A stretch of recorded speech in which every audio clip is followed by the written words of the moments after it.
Largement suivi, les Tchadiens ont fait la démonstration de leur rejet de ce pouvoir illégal et illégitime. Oui, chers amis, depuis le 8 août 2016, pour le FONAC et pour les forces progressistes du Tchad, Idriss Déby Itno est un président illégal et illégitime, que nous traiterons ainsi dorénavant.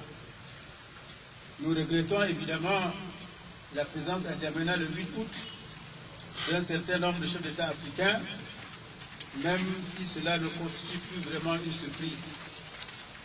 Mais que dire des pays des sphères européennes et américaines qui sont venus assister à cette énième mascarade, alors qu'ils n'ignorent pas que Déby, arrivé au pouvoir par la force en 1990, a perpétré un coup d'État électoral le 10 avril 2016.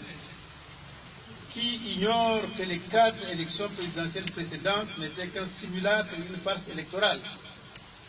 Nous regrettons profondément que des pays qui portent haut et défendent les valeurs démocratiques soient venus avaliser le sacre d'un homme qui, la veille encore, faisait couler le sang de ses concitoyens. Pour notre part, nous voulons rassurer l'opinion nationale et internationale que notre lutte ne s'arrête pas au 8 août 2016. Elle se poursuivra dans la durée, sur tous les fronts, dans le respect des lois par des actions pacifiques. Les semaines qui viennent ne seront donc pas de tout repos pour le gouvernement. Pouvait-il d'ailleurs en être autrement lorsque l'on observe l'état de décrépitude avancée du Tchad?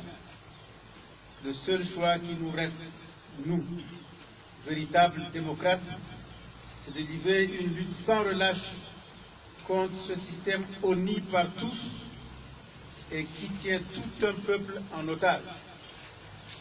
Naguère État informel, le Tchad est devenu un non-État tout court. Tout est bloqué du fait de pratiques ancestrales dans un environnement moderne. Au Tchad, il n'y a plus ni morale, ni éthique. On vole, on pille, on tue à ciel ouvert impunément avec la bénédiction.